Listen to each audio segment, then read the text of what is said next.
시편 51편은 다윗이 많이 범죄한 후에 애통하며 깊이 회개하면서 쓴 시입니다. 무엇이 영원한 생명이라고 하셨습니까? 영생은 유일하신 하나님과 그가 보내신 자 예수 그리스도를 아는 것이니이다. 예수님을 알아가면 알아갈수록, 주님의 사랑을 경험하면 경험할수록 우리 속에 변화가 일어나도록 되어 있습니다. 영생이 있다는 것은 살아계신 하나님이 나의 영혼 속에, 나의 마음 가운데 오셨다는 것입니다. 하나님이 그 마음 속에 있는 사람은 큰 죄나 작은 죄나 어떤 죄든지 마음에 품고 살아갈 수가 없습니다. 하나님이 우리에게 주시는 생명은 어떤 죄든지 하나님을 기쁘시게 할 수 없는 모든 삶에 대해서 거절하고 대적하는 그러한 힘이 우리 속에서 생겨나도록 되어 있습니다. 시편 51편 3절에 무릇 나는 내 죄과를 아오니 내 죄가 항상 내 앞에 있나이다. 우리 모든 사람들은 하나님의 형상과 모양대로 지어졌기 때문에 그들이 하나님을 믿든지 안 믿든지 알든지 모르든지 경험하고 체험했든지 아직까지 전혀 경험도 체험도 없든지 간에 그 심령이 하나님께로 돌아가고자 하는 회귀 본능이 있습니다. 그리고 하나님이 우리 가운데 임하시게 되면 빛이 어둠에 비치면은 어둠 속에 있었던 모든 무질서와 실상이 드러나는 것처럼 하나님이 나의 심령 가운데 임하시게 되면 하나님과 내가 서로 연결되고 하나 되는 것이기 때문에 이제까지는 오감을 가지고 살았을지라도 새로운 감각이 생깁니다. 그 감각이 어떤 감각입니까? 영적인 감각입니다. 영적인 감각에 있는 사람은 이제까지는 자기에게 유익이 되면 이것이 자신을 이롭게 하는 것이면 무엇이든지 좋아하고 받아들였지만은 하나님이 우리 가운데 임하시고 성령이 우리 가운데 임하시면서부터는 절대로 그러지 않습니다. 모든 질병에는 아픔과 고통이 있습니까? 없습니까? 질병은 우리를 아프게 하고 고통스럽게 하고 죽을 것 같은 그런 괴로움을 느끼게 됩니다. 이 죄라고 하는 것은 하나님과 우리를 갈라놓고 하나님에 대해서 전혀 느낄 수 없도록, 알 수 없도록 무감각하게 하는 저주와 힘이 있습니다. 그런데 우리에게 하나님의 은혜가 임할 때로부터, 주의 영이 우리 가운데 임하시면서부터 새로운 감각이 되살아납니다. 여러분 속에 이 감각이 되살아날 수 있게 되기를 축원합니다. 죄에 대한 아픔과 진통을 느끼게 됩니다. 죄악은 우리를 절망하게 하고 좌절하게 합니다. 아무리 많은 부와 세상 영광을 우리가 소유했다 할지라도 그것이 우리를 기쁘게 하지 않습니다. 죄가 마음속에 있으면 하나님께로부터 점점 멀어져 가는 것을 느끼게 됩니다. 영적인 감각이 점점 둔해집니다. 그래서 범죄한 심령은 하나님 앞에 예배하고자 하는 마음이 없습니다. 기도하고자 하는 마음이 없습니다. 은혜를 사모하지도 않습니다. 하나님을 알지도 못합니다. 왜 그렇습니까? 영적인 감각이 점점 어두워지기 때문에 그렇습니다. 그러나 진짜 저와 여러분이 하나님의 자녀로 거듭 태어나서 하나님의 영이, 하나님의 생명이 우리 가운데 임할 때 첫 번째로 무엇이 살아납니까? 영적인 감각이 되살아나서 모든 죄에 대한 아픔과 진통을 느끼기 시작합니다. 이 은혜가 여러분에게 있게 되기를 바랍니다. 사도행전 2장 37절 말씀에 많은 이스라엘 백성들이 베드로를 통해서 하나님의 말씀을 듣고 있을 때 하나님의 성령이, 하나님의 은혜가 그들에게 임합니다. 하나님의 은혜가 임하고 있을 때 그들의 심령이 어떤 마음이 생겼어요? 이 말을 듣고 마음에 찔려 베드로와 다른 사도들에게 물어 이르되 형제들아 우리가 어찌할꼬? 우리가 어떻게 해야 구원을 받습니까? 우리가 어떻게 해야 하나님께 나아갈 수 있습니까? 영적인 감각이 되살아나는 것을 보게 됩니다. 하나님과 관계에 있어서 문제가 생기면 하나님과 나와의 관계에 균형이 깨지게 되면은 기쁨도 저 속에서부터 솟아나는 평강도 소망도 다 점점 멀어져 갑니다. 그러나 하나님이 우리에게 주신 생명의 힘은, 생명이라고 하는 것은 모든 파괴된 그러한 질서들을 다시 복원시키는 힘과 능력이 있습니다. 잠언서 4장 20절 말씀 보면은 내 아들아 내 말에 주의하며 내가 말하는 것에 대해서 내 귀를 기울이라. 하나님의 말씀 속에는 생명이 있습니다. 모든 것을 회복시키는 능력이 있습니다. 그것을 내 눈에서 떠나지 말게 하라. 그 하나님의 말씀이 내 마음에 있게 하라. 그것을 얻는 자에게는 하나님의 말씀이 무엇이 된다고요? 그에게 생명이 되어서 그의 온 육체의 건강이 되느니라. 좋은 약이 여러분을 치료하는 것이 아니라, 좋은 병원에서 여러분을 강건하게 하는 것이 아니라, 하나님이 우리에게 주신 은혜와 생명이 여러분의 영혼만 아니라 여러분의 정신과 여러분의 마음과 여러분의 가정과 여러분의 몸도 새롭게 하는 것을 믿으시길 바랍니다. 그것을 얻는 자에게는 생명이 되어 그의 온 육체가 건강하게 됨이라. 무릇 지킬 만한 것보다 더욱더 무엇을 지켜라? 내 마음을 지켜라. 생명의 근원이 이에서 남이니라. 여러분, 지금 과학이 발전하고 있잖아요. 현대의학도 굉장히 많이 발전하고 있지 않습니까? 그런데 이상하게 더 많은 병들이 생겨나고 있습니다. 감기 종류도 다양하게 생겨나고 있고, 암들과 새로운 바이러스들, 새로운 질병들이 날로 더 많이 생겨나고 있습니다. 아무리 과학이 발전해도, 아무리 좋은 약을 개발하고 또 사방에 병원이 들어서도 진짜 여러분을 살리고 구원하는 힘과 능력은 하나님께로부터 오는 걸 믿으시길 바랍니다.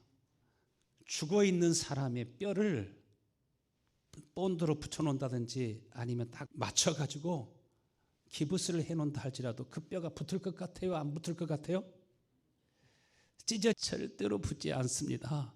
얼마 가지 않아 썩게 되고 그 뼈마저 다 메말라가지고 다 흙으로 돌아갑니다.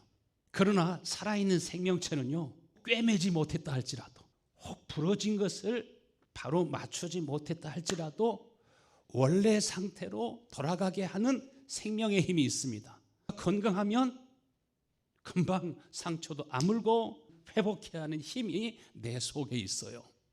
여러분 주치의보다 더 훨씬 유능한 의사가 여러분의 몸 안에 있는 것을 믿으시길 바랍니다. 우리 몸은 스스로를 치료하고 아물게 하고 운동을 하면은 어디서 그렇게 근육이 생겨나는지 울퉁불퉁 하면서 근육도 생겨나게 되지 않습니까? 잠언서 17장 22절 말씀에 마음의 즐거움은 양약이라도.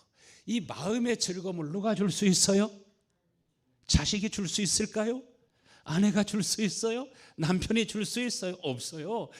진짜 마음의 즐거움은 위로 하나님께로부터 오는 걸 믿으시길 바랍니다. 하나님과 평화할 때, 주 안에서 하나가 될 때 하나님께서 주시는 기쁨이 있습니다. 즐거움이 있습니다. 이 즐거움은 뭐라고요? 양약이라고요. 그러나 마음의 근심은, 심령의 근심은 뭐를 마르게 한다고요? 뼈를 마르게 하면 그 마른 뼈에서 좋은 피가 생성될 수 있겠어요? 하나님이 은혜를 주실 때 내 뼈를 견고케 하시고 내 뼈를 윤택하게 하셔서 샘이 솟아나는 것처럼 우리의 골수가 윤택하게 되면 깨끗하고 건강한 피가 거기에서 풍성히 나와서 우리 몸의 모든 질병과 모든 독들을 다 해독할 수 있습니다. 마태복음 16장 18절 말씀 예수님께서 뭐라고 하셨습니까? 진실로 너에게 이르노니 여기 서 있는 사람 중에 죽기 전에 인자가 그 왕권을 가지고 오는 것을 볼 자들도 있느니라. 부활하신 예수님이 무엇을 가지고 이 땅에 오신다고요? 왕권을 가지고 여러분에게 오시겠다고 하셨어요. 보혜사 성령으로 여러분 가운데 오시겠다고 하셨어요. 주님이 우리 가운데 오시면 올바른 판단력을 주시고 올바른 분별력을 주시고 무엇이 우리에게 유익하고 무엇이 우리에게 해로운지 아무리 과학자가 말하고 아무리 의사가 말하고 아무리 정치인이 말해도 세상은 가면 갈수록 속이는 자들이 있다고 말합니다. 어둠의 영은 거짓의 압이라고 말했습니다. 천하를 속이는 자라고 말했습니다. 우리 성도 여러분 속에 진리의 영이 하나님의 빛이 여러분 가운데 임하여서 영적인 것을 분별할 뿐만 아니라 먹는 거, 마시는 거 좋다면 무엇이든지 다 받아들이는 것이 아니라 판단력과 분별력이 여러분 속에 생겨날 수 있게 되기를 축원합니다. 하나님이 우리 가운데 오셔서 우리에게 말씀하시고 우리를 통치하시고 우리를 이끌어 가실 때 하나님은 모든 것을 회복하게 하시는 힘과 능력이 있습니다. 하나님이 원래 창조해 놓으신 그 식물이, 그 물이, 그 공기가 우리 몸에 유익이 되고 그것이 생명이 되는 것처럼 오늘 이 아침에도 우리가 하나님 앞에 예배할 때 우리 가운데 임하시는 하나님의 영, 하나님의 성령이 임하실 때 어떤 변화가 일어납니까? 성령이 우리 가운데 임하실 때, 주님이 왕권을 가지고 우리 가운데 임하실 때 임하신 그 증거와 표적이 나타난다고 했는데 방언이나 애언이나 능력이나 귀신 축사나 기사나 표적이나 그런 경우들도 있지만 교회사 가운데 나타나는 모든 성령의 역사들을 보면은 첫 번째로 무엇을 바꾸시는가? 여러분의 심령을 바꾸시고 여러분의 마음이 새로워질 수 있도록 역사하시는 것을 믿으시길 바랍니다. 하나님의 언약도 굳은 마음을 제거하고 너에게 부드러운 마음을 주리라. 내 영을 너희에게 있게 하리라. 나의 신이 너희에게 있게 하리라. 세상의 더러운 영이 아니라 악한 영이 아니라 하나님의 거룩하고 깨끗한 영, 하나님의 성령을 사모하실 수 있게 되길 축원합니다. 하나님의 성령이 임하면 우리 안에 모든 악한 것, 모든 더러운 것을 거절하고 거부하고 토하여내는 그러한 힘과 능력이 우리 속에서 일어나게 됩니다. 로마서 14장 11절 말씀에 기록되었을 때 주께서 이르시되 내가 살았노니 모든 무릎이 내게 꿇을 것이요 모든 혀가 하나님께 자백하리라. 주께서 이르시되 내가 살았노니, 여러분 예수님은 살아계신 하나님이신 것을 믿으시길 바랍니다. 예수님이 영원한 생명으로 여러분 속에 오시는 것입니다.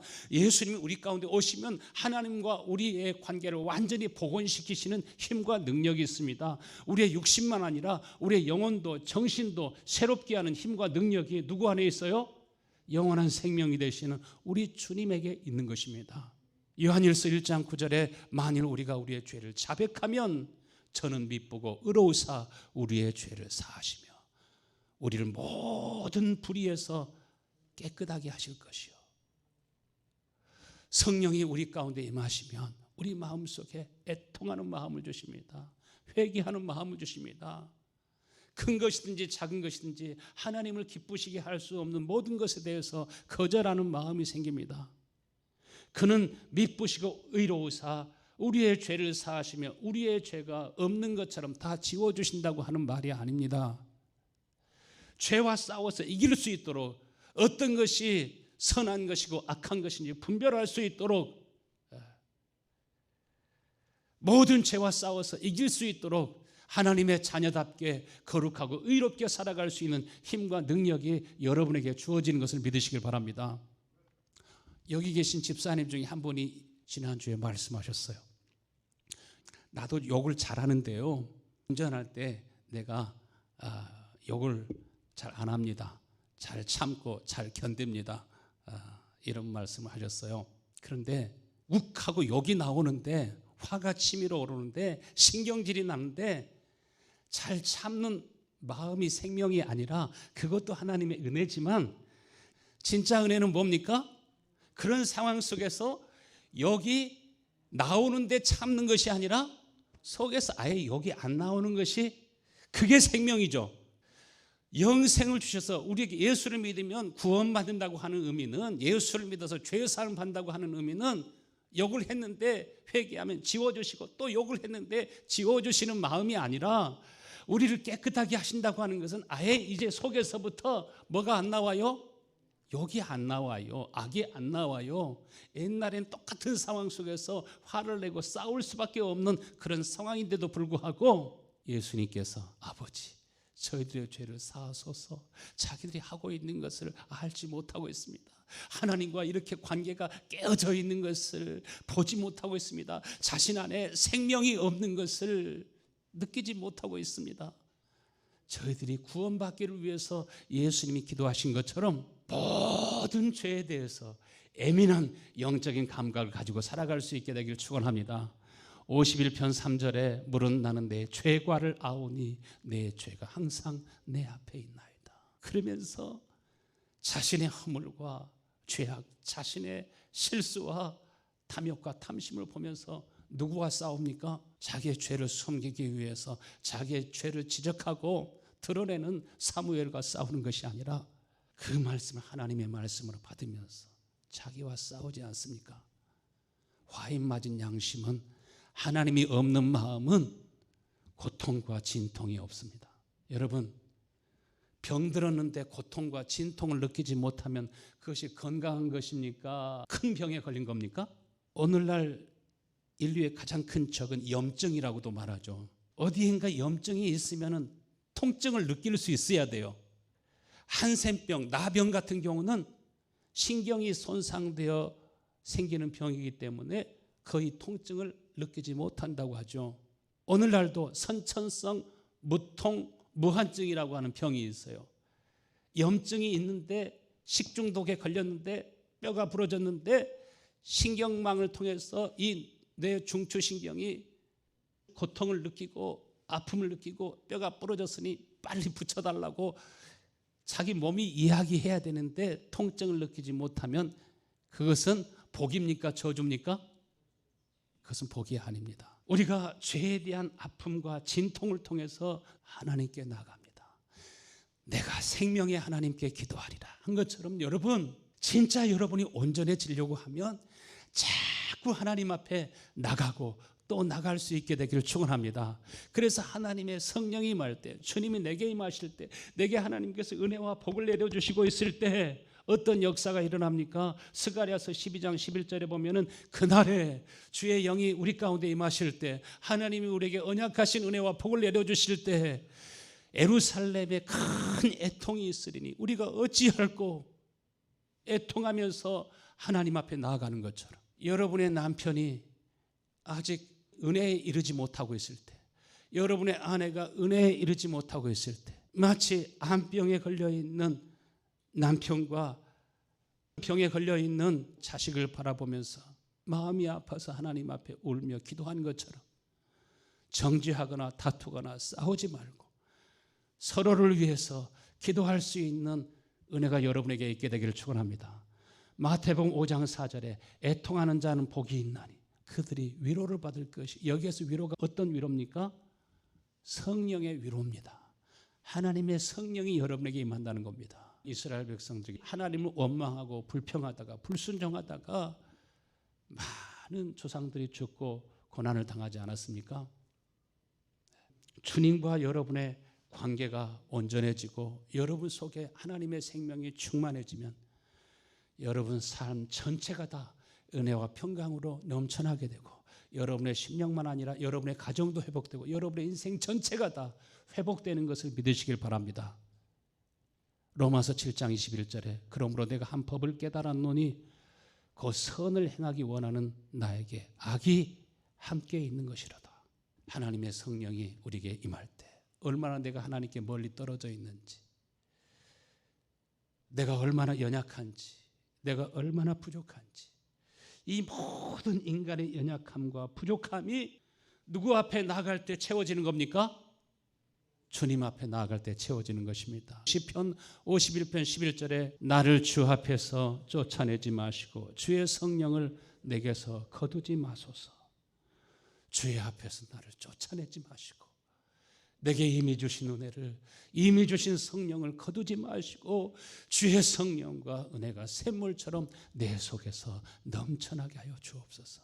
다윗도 이러한 범죄를 통해서 얼마나 자신이 깊이 타락했는지, 얼마나 썩고 부패했는지, 하나님께로부터 얼마나 멀어져 있는지 자기 자신을 바라보면서 전심으로 하나님 앞에 나가지 않습니까? 여러분, 진짜 여러분이 하나님의 풍성한 생명을 누리고 살려면은 전심으로 주님 앞에 나가고 또 나가고 기도하고 또 기도하고 찬양하고 또 찬양하고 말씀을 묵상하고 또 묵상하고 하나님의 말씀을 읽고 또 읽을 때 하나님이 여러분에게 은혜를 부어주시고 성령을 부어주셔서 깨닫게 하여 줄 줄로 믿습니다.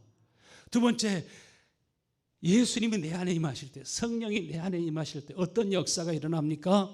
시편 51편 12절 말씀에 주의 구원의 즐거움을 내게 회복시켜 주시고 어떤 마음? 자원하는 마음, 자원하는 심령을 내게 주사 나를 붙드신다고 하셨습니다. 주의 성령이 임하면, 내가 전심으로 주님 앞에 나아가면 하나님께서 은혜를 주시고 약속하신 주의 성령이 내게 임해서 우리의 영혼이 회복되기 시작하고 우리의 삶이 회복되기 시작하는데, 회복되면 우리 마음속에 어떤 마음이 생겨요? 다 하나님이 주신 구원의 기쁨과 즐거움이 내 속에 있습니다. 하나님의 사랑과 그 마음을 보고 느끼기 시작합니다. 그러면 우리 마음속에 어떤 마음이 생겨요? 자원하는 마음이 생겨요. 누가 봉사라고 해서 봉사하고 우리가 청소 좀 합시다 해가지고 청소하는 것이 아니라 범사에 여러분의 마음속에 자원하는 마음이 생겨날 수 있게 되길 바랍니다. 그래야 내가 하나님이 기뻐하시는 자리에 딱 견고히 서 있습니다. 자원하는 심령이 없으면 기분 좋을 때는 하다가 기분이 별로 안 좋으면 또 흔들립니다. 시편 51편 17절 말씀에 같이 읽어요. 하나님께서 구하는 제사는 상한 심령이라. 하나님이여 상하고 통회하는 마음을 주께서 멸시치 아니하시리이다. 하나님 앞에 상한 심령을 가지고 애통하는 마음을 가지고 하나님 앞에 자원하는 심령으로 예배하고, 주의 성령이 임하니까 초대교회 성도들이 날마다 성전에 모이기를 힘썼다고요. 성전에 가서 함께 기도하고 함께 하나님의 말씀을 나누는 가운데 더 불같은 성령의 역사가 그들에게 임하게 되지 않습니까? 혹시 쟁기질 해보셨습니까? 시골에서 사신 분들은 쟁기질 해볼 수 있는데, 쟁기질을 할 때 쟁기질을 잘 하는 요령은 소의 힘을 사용하는 겁니다. 내 힘을 사용하는 것이 아니라 소의 힘을 잘 사용해서 이 쟁기가 어느 정도 박혀서 소가 끄는 힘으로 갈 수 있도록 하면은 반듯하게 골이 패이면서 묵은 땅을 기경할 수가 있습니다. 그런데 초보는 자기가 가려고 해요. 자기가 힘을 막 자꾸 주니까 쟁기가 깊이 들어가니까 소가 힘이 있어도 이거를 못 걸어가지고 비틀비틀 빠져가지고 엎어지고 넘어지고 하게 되거든요. 신앙생활이라고 하는 것은 누구의 힘으로 하는 겁니까? 여러분의 힘으로 하면은 덜 엎어졌다 넘어졌다 이렇게 하게 돼요. 그러나 주의 성령이 임하시면 우리의 묵은 땅을, 굳은 심령을 주의 영이 파헤쳐서 우리의 심령을 새롭게 하고, 호세아서 10장 12절 말씀에 너희가 자기를 위하여 공의를 심고 인애를 거두라. 너희 묵은 땅을 기경하라. 너희의 묵은 땅을 하나님이 기경해 주시고 굳은 마음을 제거하시고 부드러운 마음을 주시고, 마침내 누가 오신다고요? 주님이 우리 가운데 오셔서 은혜를 비처럼 내려주시고 마치 정오의 햇빛처럼 우리에게 은혜의 광채가 비치게 하셔서 여러분을 새롭게 하시는 것을 믿으시길 바랍니다. 그래서 나의 본성이 바뀌고 있는 것을 여러분이 체험할 수 있어요. 신비하게도 내 속에 심령의 변화가 일어나고 있는 것을 여러분이 느낄 수 있게 되기를 축원합니다. 이전에는 욕쟁이였지만, 이전에는 싸움쟁이였지만은 다 진리가 그 속에 없기 때문에 그렇습니다. 예수님이 진리로 우리 가운데 오시고 빛으로 오시고 생명으로 오시면 우리 마음속에 이러한 악한 마음이, 죄지을 마음이, 다투고 싸우고 욕하는 마음이 다 사라지고 주님이 내 속에 새롭게 심령을 기경해 주셔서 기쁨이 넘쳐나고 소망이 넘쳐나고 평안이 넘쳐나고 여러분의 얼굴마다 다 웃음이 있게 될 줄로 믿습니다. 하나님께서 마음의 할례를 베풀어 주셔서 주님이 우리를 사랑하듯이, 주님이 나를 사랑하듯이 나도 주님을 사랑해요. 여러분, 진짜 사랑은 서로 사랑하는 거지, 연인이 서로 사랑할 때 진짜 행복해지는 거지, 서로 사랑하는 마음이 없는데 결혼해도 행복해지겠습니까? 서로 사랑할 때 거기에 행복이 있는 거지. 누가 이 마음을 주십니까? 하나님이 일방적으로 우리를 사랑하고 있으면 그게 무슨 행복입니까? 여러분의 마음속에도 하나님의 사랑이 부어져서 내가 주님을 사랑하나이다, 베드로가 주님을 자기의 생명보다 더 사랑하게 된 것처럼 이 은혜가 여러분에게 있게 되기를 축원합니다.